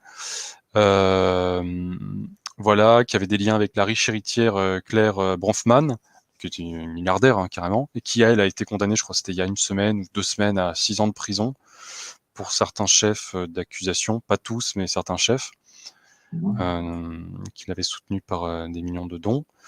Voilà, donc il a été condamné à 120 ans pour trafic sexuel, conspiration de travail forcé et racket. À ma connaissance, c'est tout.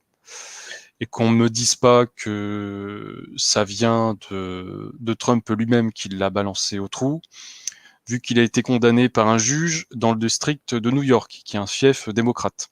Et ce juge, Nicolas Garofis, a été à l'époque nommé par Bill Clinton.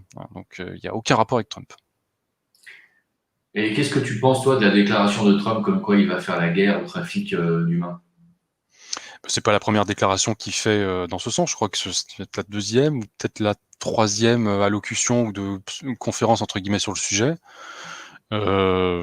Moi, tant que ça se passe, j'en suis plutôt satisfait. Sauf que le problème, c'est que cette purge des réseaux pédos, elle y est depuis 2008. Elle a commencé depuis 2008, depuis les vrais chiffres, pas les chiffres photoshopés par Alexis Cosette, hein, qui montre un graphique qui est en dents de scie, en fait, qui est très très faible en dents de scie et qui montre une explosion, mais genre x20, x30 sur une année de l'administration Trump. Ceci est un photomontage qui a été d'ailleurs débunké par pas mal de personnes.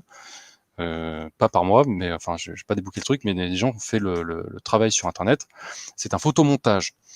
Donc, cette purge de réseaux pédos, elle est depuis 2008. Elle est croissante en dents de scie, mais elle est depuis 2008. Sous Bush, c'était le néant total, et sous la première administration d'Obama, il y a eu un sursaut. Obama, je défends pas Obama, hein, c'est une ordure impliquée dans le Pizzagate, c'est un pion de la cabale, ça n'a rien à voir avec Obama. C'est pour te dire qu'il y a des forces qui ont infiltré davantage l'institution US, tantôt dans le gouvernement, tantôt dans le FBI, peu, mais surtout dans les institutions judiciaires, et qui ont participé à faire une purge. Ça a été confirmé par plusieurs sources, hein, donc Cobra pour ceux qui l'apprécient. Et voilà. Et donc c'est la manifestation en tant que chiffre que depuis 2008, il y a une purge des réseaux pédos. Et je peux vous assurer que la courbe, elle est balèze. Et voilà, c'est juste la continuité. Après, moi, ces effets d'annonce et le blabla, etc., je veux bien. Hein. Il n'y a pas de problème. Si ça se passe et ça se traduit en fait, je prends. C'est quelque chose de positif, je prends. Mais les chiffres de l'administration Trump étaient, la première année était très haut. C'était pratiquement égal, ça faisait jeu égal avec la meilleure année des deux administrations Obama sur le sujet. Donc on était sur quelque chose de très bien. Et on est sur un dent de scie qui va vers la baisse. En fait, ça baisse un peu. Donc ça reste toujours haut, hein, mais ça baisse un peu. Enfin bon, voilà, c'est un sujet un peu complexe, mais moi, tant que ça se passe, j'en suis content, mais c'est pas quelque chose qu'il faut mettre au crédit de l'administration Trump. C'est quelque chose de beaucoup plus profond et positif que ça, et beaucoup plus profond. Et ça date de 2008 en vérité. Quoi qu'il en soit, je pense que toi comme moi, on sera quand même heureux. On sera quand même un peu soulagé de voir Trump réélu. Hein. Parce que moi, si c'est pas lui qui se fait élire, je sais pas ce qui va se passer derrière. Si c'est lui qui se fait élire, on peut penser que ça va continuer dans cette lignée actuelle qui est quand même moins pire que ce qu'il y avait avant lui. Maintenant, bon. Bah, ouais, je suis très mitigé sur cette conclusion, c'est-à-dire que moins pire sur certains aspects et sur d'autres c'est beaucoup plus sournois. Donc voilà. Moi je préférais, je sais même pas trop ce que je préfère. J'ai même pas envie de faire de choix entre un mafieux patenté et un pédophile patenté. J'ai pas envie de faire de choix. Je te le dis tout de suite. J'en veux aucun des deux. Quoi. Je préférais quelque chose de beaucoup plus positif. C'est tout. Mais disons que, ouais, rien que par curiosité, j'aimerais bien voir comment ça va se passer avec Trump. Ouais. Ça pourrait être rigolo, quoi, sur certains aspects. Quoi. Sous le seul aspect, un peu curieux, mais c'est vraiment très primaire. Sinon, moi, j'ai pas envie de choisir entre eux. Est-ce que tu as des informations sur les camps de concentration? Tu sais qu'ils ont annoncé au Québec qu'ils étaient en train de construire des camps pour récalcitrants. Je ne sais pas si tu as eu cette info. Bah, j'ai vu un député au Parlement du pays concerné qui faisait son allocution et qui n'a pas reçu beaucoup de réponses du ministre. Je sais plus c'était quel ministre, de la santé ou Premier ministre, je sais plus. Mais en tout cas, le député en question, il s'est mangé un blanc. Et d'après quelques fuites de documents, ou voilà, j'ai pas mis mon nez très sérieusement sur le sujet pour être très honnête, mais le peu que j'ai vu, il semble qu'il y ait une grosse anguille sous roche, effectivement. La télé québécoise en a parlé. Les médias en ont parlé. Donc, Ouais. Ah oui, ils en ont parlé. Mais spécifiquement pour le Québec, je te dis, j'ai pas vraiment mis mon nez là-dedans, mais ça a l'air d'être sérieux et ça semble faire corrélation avec ce qui se passe et en Nouvelle-Zélande et en Australie, parce que les deux, il y en a en construction et les autorités publiques ont déjà parlé de ce sujet. Il y a Super David qui nous dit est-ce que tu sais que ce reconfinement va être le début du pire de tous les événements? Je l'ai dit au début, c'est le choix, ils ont fait le choix de l'écroulement économique total de la France. Donc oui, bien sûr, c'est extrêmement grave. Hein. On va passer aux dernières questions, puis on va se quitter, parce qu'il est tard. Enfin, si tu veux partir, tu peux y aller, hein, Jonah, tu veux, mais je termine tout seul, comme tu veux. Non, vas-y. Gervitron qui nous dit si du coup, si c'est pas Trump qui chasse les réseaux pédos, alors qui c'est? Comme j'ai dit, il y a certains réseaux positifs qui sont là depuis longtemps dans certaines institutions, notamment US. Depuis la création des États-Unis, il faut se renseigner sur par qui et comment ont été créés les États-Unis. Il y a eu de l'aide de Benjamin Franklin, du comte de Saint-Germain, etc. Il y a eu une lutte d'influence pour la création des États-Unis, et ces réseaux ont perduré, de manière occulte dans le tissu US, mais pas que, c'est dans le tissu mondial. Et donc, ont participé à infiltrer des branches de l'armée, principalement dans la Navy, mais pas que, mais principalement dans la Navy. Ce qui ne veut pas dire que 100% la Navy est positive, hein, bien loin de là. Mais il y a certaines divisions qui ont été, qui sont sous une bulle et qui sont protégées d'infiltration, tu vois. Et donc, on a tantôt des militaires positifs, comme je viens de le dire. T'as aussi des gars qu'on appelle les chapeaux blancs, très très vulgairement, un peu abusivement d'ailleurs, et qui sont infiltrés dans l'institution judiciaire, dans la police nationale, etc., et dans le gouvernement, et qui se traduit, et leur volonté après est transmise par certains conseillers qui s'affrontent avec d'autres conseillers de la cabale. Donc c'est aussi une lutte d'influence par les oreilles de Trump, qui malheureusement ne se traduit pas par un énorme succès dans les faits, mais voilà, il y a une guerre d'influence de ce côté-là. Ça c'est pour le côté un peu occidental US. Tu as très anciennement, pour ceux qui connaissent, les familles des dragons en Asie, les sociétés secrètes familles des dragons, donc les rouges, les blancs, les bleus, les jaunes, etc., qui ont différents passifs. Les rouges qui sont d'ailleurs spécialisés dans l'assassinat, pour la petite parenthèse.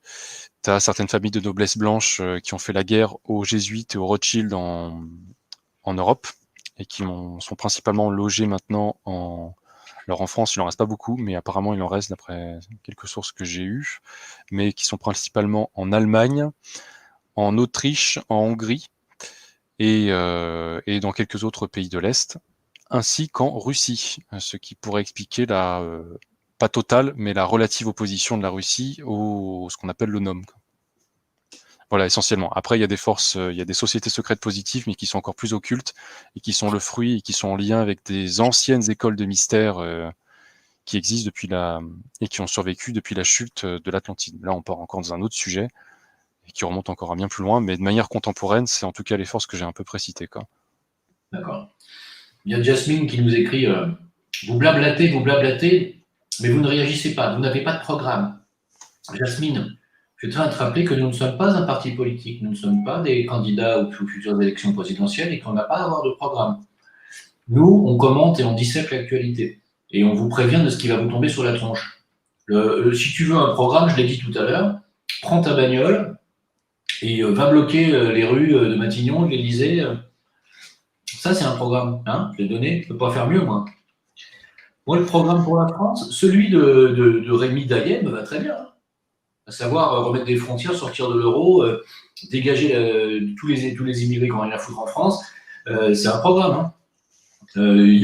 Annuler la dette souveraine, se sortir de toute l'emprise rothschildienne. Oui, tout ça, c'est un programme qui me va très bien. Hein. Maintenant, je n'ai pas spécialement envie d'écrire un programme pour la France. Hein. Débrouillez-vous. Voilà. Après, ça dépend ce qu'elle appelle, pardon, programme. Les moyens d'action, ça va dépendre aussi de ta grille de lecture, malheureusement. Donc, il y a des gens qui ont une grille de lecture très matérialiste, il y en a d'autres, c'est ésotérique, il y en a d'autres, c'est holistique. Voilà, donc ça va dépendre de ta grille de lecture. Moi, je fais ce que je peux déjà à mon niveau, enfin, à titre personnel, hein, je parle de ma personne, voilà, à mon niveau, appelle ça éveilleur de conscience, alerteur, journaliste, machin, on s'en fout des termes, mais voilà, il y a un aspect d'amener un peu à la conscience une certaine catégorie de personnes qui consultent mon site, certaines informations, quoi, pour que ça rentre dans la conscience des lecteurs et que ça participe à faire un effet domino, quoi. Mais voilà, après, moi, je vais pas m'étaler là-dessus, mais je participe à des trucs moins spéculatifs, enfin, moins de constats et plus d'actions, mais ça, j'en parlerai pas. Mais je fais d'autres trucs que le site, personnellement. Il y a des gens qui me disent que je ferais mieux d'aller vivre en Espagne plutôt qu'en France. Mais j'ai pas du tout l'intention d'aller vivre en France, hein, je tiens à vous le dire. Ce pays n'est plus vivable. Je l'ai quitté il y a plus de 13 ans parce qu'il n'était déjà plus vivable il y a 13 ans. Alors aujourd'hui, c'est même pas la peine, j'y mets même pas les pieds. L'Espagne, oui ou non. Le Portugal me paraît plus accueillant si je devais revenir en Europe. Sinon, oui, il n'y a que là, je me sens attiré par là. Sinon, ce ne sera pas l'Europe, hein. Si je devais partir de là où je suis, ce ne sera pas l'Europe. On verra bien. À vrai dire, aujourd'hui, c'est beau le Portugal. Partout. Ouais, le Portugal, c'est très chouette. Bon, le problème, c'est la langue, hein. Je ne parle pas un mot de portugais, donc ça, c'est quand même un peu chiant. Mais bon, ça s'apprend. Qui a combattu les Rothschild? Est-ce que tu peux approfondir, on te demande? Ça dépend à quelle période. J'ai fait un très bon article. La famille Romanov a été en conflit ouvert avec les Rothschild. Je vais peut-être te l'envoyer. J'ai eu beaucoup de retours positifs sur cet article. Ils ont perdu. Ah bah, vu la conclusion, oui, ils ont plutôt perdu. Ouais. Mais c'était assez épique, effectivement, et ils ont eu du soutien d'ailleurs avec d'autres réseaux positifs. Alors, attends, je vais te l'envoyer en messagerie. Donc, tu as les Romanov. Tu as en Europe, parce que les Templiers aussi ont été infiltrés et se sont scindés en plusieurs factions, mais ce qu'on va très vulgairement appeler les Templiers positifs, se sont battus et se battent encore contre les Rothschild. Et tu as, et par le passé, et dans le présent, certaines familles, des familles de dragons asiatiques, qui se sont battues et qui se battent toujours contre les Rothschild. Donc voilà, pour répondre essentiellement à ta question. Et d'ailleurs, je t'avais envoyé pas mal de documentation sur le sujet, sur les Rothschild jésuites en Chine et les affrontements qu'il y a eu avec les familles de dragons. Donc j'ai de la doc pour ceux que ça intéresse. Phil, le curieux, qui nous repose une question sur Rémi Dayen, et on a répondu. Sa question, c'est: vous ne trouvez pas curieux que le pouvoir laisse Rémi Dayen être diffusé? Ben si, justement, hein, on a évoqué le sujet, effectivement, c'est plus que douteux. Hein. Moi, je dis, il va se faire arrêter dans les jours qui viennent, et si on le laisse continuer à parler, à appeler un coup d'État, c'est que c'est une opposition contrôlée, on est bien d'accord. Alors lui, il s'en défend, excuse-moi, lui s'en défend en disant, c'est pas pour prendre son parti, hein, mais c'est juste pour donner sa version, pour être honnête intellectuellement, il s'en défend en disant qu'il n'a pas assez d'audience pour le moment et qu'il n'est pas encore une target pour l'algorithme, en gros. Ouais, c'est vrai. Bon. C'est pour ça que je dis s'il va se faire arrêter dans les jours qui viennent, parce que son mouvement prend de l'ampleur, et s'il dépasse les 100 000 vues, il sera arrêté. Hein. C'est une évidence. Hein. C'est là qu'on va voir. Hein. On verra bien. Hein. Excuse-moi, je t'ai envoyé l'article. Tu pourrais mettre dans le chat, s'il te plaît? Alors attends, parce que... Ouais. Parce qu'il est vraiment très bon et ça pourra intéresser des personnes. Waha Sidi. Tiens. Ouais. Je te remercie. Mahaba. Voilà, j'ai mis le lien sur le chat et l'article, ça ressemble à ça. Voilà, donc voilà, c'est ça. Hein. L'affrontement. Attends. Affrontement historique entre les Rothschild et la famille royale russe Romanov, hein, qui s'est retrouvée à la fin décapité, vous le savez. Hein. Enfin, ils n'ont pas été décapités, ils ont été massacrés. Ouais, ils ont été sacrifiés rituellement par des juifs bolcheviques, mais juifs que de nom. C'était surtout des agents jésuites, comme dans l'article, ce sera bien expliqué. Ah, comme le dit Stéphane Blay, les jésuites ont toujours été quelque part un petit peu les petits toutous de la domination juive. Hein. Voilà, des juifs dominants. Là, on le voit bien là, sur cet exemple précis. Après, la famille Romanov, on aurait préféré qu'ils continuent à dominer la Russie. Peut-être qu'on n'en serait pas là. On n'aurait pas vécu toutes ces années, tout ce XXe siècle pourri entre le bloc communiste et tous les morts que ça a engendré. Peut-être.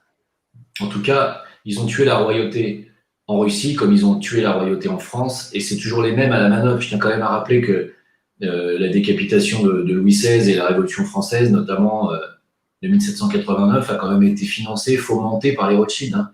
Donc on retrouve toujours les Rothschild derrière, c'est ça le coup. Et on retrouve les Rothschild derrière quoi? Derrière le Massad de la famille royale, la dernière famille royale russe. Quoi. Voilà, c'est pas. Encore une fois, c'est pas un hasard. C'est pour ça que des fois, quand tu me dis, Jonathan, tu me poses la question, tu me dis parce que pour toi, c'est les Rothschild qui mènent le monde. Bah, comment tu veux que je te réponde autrement, honnêtement? Les Rothschild, entre autres, c'est un gros pilier de la cabale dominante, mais c'est pas les seuls, hein. Certainement pas les seuls. Quand tu vois par qui est gérée la BRI, la famille Torlonia, hein, qui a d'ailleurs, j'avais fait un article sur le sujet, qui a des contrats avec les Rothschild et le Vatican. Ah, vas-y, envoie. Vas-y, envoie parce que c'est intéressant. Ouais, je peux t'envoyer. Je fais une parenthèse sur le sujet d'avant pour clôturer. L'Église orthodoxe russe en 2015 a demandé l'ouverture d'une enquête, hein, pour authentifier sur le meurtre rituel de la famille Romanov. Donc apparemment, il y a une enquête qui s'est réouverte sur le sujet. Ah. Et c'est Poutine qui a dégagé les Rothschild, ou c'est son administration d'avant? Non, c'est Poutine. C'est Poutine qui les a dégagés de la Russie. Bon. Ouais, c'est Poutine. Il y a même sur la télévision, une télévision qui est tenue en majorité au niveau de la part actionnaire par l'État, a fait un très large documentaire contre les Rothschild. Sais-tu, qu'est-ce que tu penses de l'ouvrage de Pierre Hillard, l'Atlas du mondialisme? Je l'ai pas lu. Et Pierre Hillard, même s'il y a des sujets où je suis très en synchro avec lui, accessoirement sur Trump, mais je l'ai pas lu. J'ai lâché l'affaire. Pierre Hillard, il est trop. Il a un point de vue hyper intéressant sur plein de choses, mais sa grille de lecture est trop catholito-centrée, tu vois. Sentez que c'est pas un néologisme trop dégueulasse, hein. Mais c'est pas possible. Il a un spectre trop catholique. Il a un biais cognitif, il a un biais religieux, et c'est pas possible. Est-ce que ne pensez-vous pas que les Rockefeller sont les pires finalement? Moi non. Non. Je ne pense pas que ce soit les pires. C'est des belles ordures, mais on n'est pas sur de la cabale supérieure. Tiens, je t'ai envoyé la famille de Mlesnor Torlonia. Comment ils sont alliés avec les Rothschild, le Vatican, les contrats entre eux, et comment est-ce qu'ils gèrent la BRI, qui est la banque des banques, hein. Au-dessus, c'est le soleil. Au-dessus, c'est le soleil. La BRI, pour ceux qui ne savent pas, il chapeaute tout. Hein. La Citi, la Fédérale Banque Américaine, la BCE, certainement le FMI, je suppose. Je vous ai mis le lien sur le chat. Voilà cet article. La famille Torlonia, allié numéro 1 des Rothschild et du Vatican. Jonathan, merci beaucoup pour ta présence qui nous a éclairé la soirée.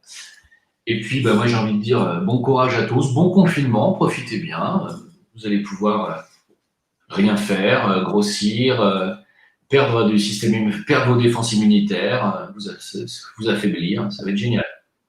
Voilà. Non, mais faites du sport, même à domicile, il y a moyen de faire des trucs. Et puis, de manière, on a le droit. Enfin, le droit, vous le prenez, vous emmerdez, mais 1 heure à aller faire du sport, même si c'est l'hiver, hein, c'est vrai que c'est moins difficile, c'est moins facile que Marseille, parce qu'il commence à faire beau, mais sortir, faire un peu de sport, prendre un peu le soleil quand il y en a. Puis voilà, quitte à prendre un petit peu des compléments. Mais en tout cas, faire du sport, il faut bouger. Puis écoutez, c'est le moment de peut-être se mettre à la méditation, de bien manger, d'aller sur les bons sites sur Internet, de lire des livres, de faire des choses enrichissantes. Et puis si vous êtes en couple, peut-être le temps de se retrouver avec sa femme, tu vois, ça peut être sympa aussi. Exactement. Et puis n'hésitez pas à faire le ménage aussi, c'est-à-dire dans votre entourage, vous voyez. Tous les gens qui vous traitent de connards, de complotistes, machin, n'hésitez pas à les envoyer chier. C'est un sport national en ce moment. Hein, c'est un sport auquel je me livre depuis pas mal de semaines. Et ça fait du bien. Hein. Il faut se débarrasser des boulets que vous avez au pied. Pensez à ça. Pensez à nettoyer. Quand on nettoie, on a toujours des nouvelles choses qui arrivent. C'est important. Jonathan, merci beaucoup. Ouais, je te remercie pour l'invitation encore. Ouais, je t'en prie, t'es chez toi. On se revoit très bientôt. Je pense que de toute façon, d'ici 48 heures, on aura matière encore à faire un live de 2 heures, puisque l'actualité est tellement surréaliste que je pense qu'on aura encore beaucoup de choses à dire dans quelques heures. Alors, bonne nuit à tous, si vous arrivez à dormir avec toutes ces nouvelles extraordinaires. Et puis, à plus. Vous avez été 1600 là, c'est bien, hein, 1600. Vous dormez pas en fait. En tout cas, merci beaucoup pour votre fidélité et votre soutien. Allez, bonne nuit à tous, bon courage. À bientôt. Ouais, Ciao. prenez soin de vous. La bise.